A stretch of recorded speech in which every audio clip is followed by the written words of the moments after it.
Hello. आज हम पढ़ेंगे क्लास 5th की हिंदी की बुक का चैप्टर पढ़ेंगे, गंगा की कहानी। मेरा जन्म हिमालय की गोद में हुआ था। मेरा जन्म, गंगा का जन्म हिमालय की गोद में हुआ था। नन्ही सी गंगा के रूप में भी उत्तराखंड के उत्तरकाशी जनपद में स्थित गंगोत्री हिमनद के उस स्थान से निकलती है जिसे गोमुख कहते हैं। मैं उत्तराखंड के उत्तरकाशी में स्थित गंगोत्री हिमनद उस स्थान से छोटी सी धारा के रूप में निकलती हूँ जिसे गोमुख कहते हैं। गोमुख से थोड़ा नीचे गंगोत्री में मेरा एक भव्य बड़ा मंदिर है जहाँ देश भर से तीर्थयात्री आते हैं। राजा भागीरथ ने इसी स्थान पर तपस्या की थी, इसलिए मेरा नाम भागीरथी भी था। भागीरथ कौन है?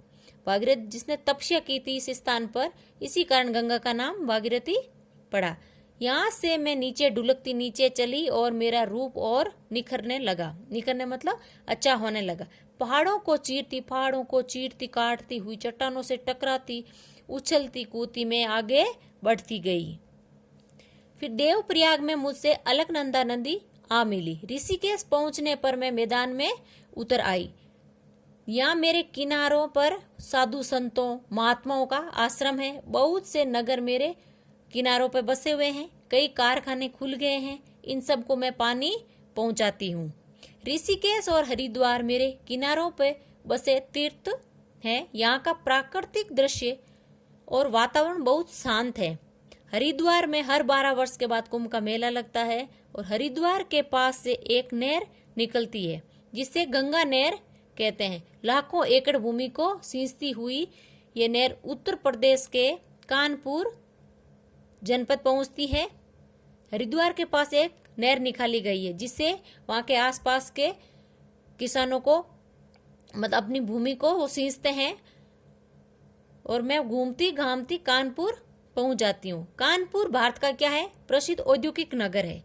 यहाँ कपड़े, चमड़े, लोहे के कारखाने हैं। इन कारखानों को भी मैं पानी देती हूँ। कानपुर से चलकर मैं प्रयागराज पहुंचती हूँ। यहाँ यमुना से मेरा संगम होता है। प्रयागराज में यमुना से संगम होता है।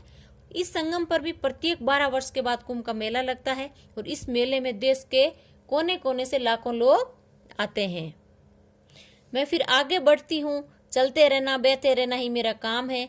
मैं वाराणसी पहुंचती हूँ। इस नगर का दूसरा नाम काशी है। वाराणसी का दूसरा नाम क्या है? काशी। ये बहुत बड़ा तीर्थ स्थल है। वाराणसी से आगे बढ़ने पर मैं कई नदियों को अपनी गोद में लेती हुई बिहार राज्य में पहुंचती हूँ। वाराणसी से आगे बढ़ने पर गंगा नदी, छोटी मोटी ऐसे नदियों को साथ में लेती हुई बिहार राज्य में पहुंचती है। फिर यहाँ से पटना, भागलपुर आदि नगरों से होती हुई पश्चिम बंगाल की तरफ चली जाती है।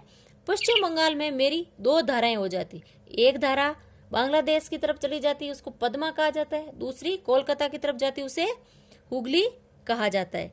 अंत में वो बंगाल की खाड़ी में समुद्र से मिल जाती है। मुझे भारतवासी पवित्र नदी मानते, भारत के लोग पवित्र मानते गंगा को।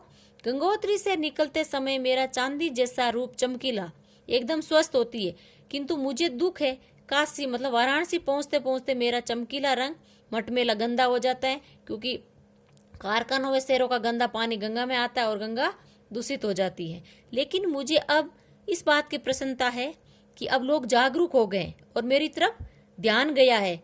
मेरे जल को शुद्ध करने के लिए कुछ प्रयास कर रहे हैं। मुझे उस दिन की प्रतीक्षा इंतजार है जब मेरा जल पहले जैसा स्वच्छ हो जाएगा। जब उस समय मेरा उद्गम हुआ था गंगोत्री से, जैसा हो जाएगा जल।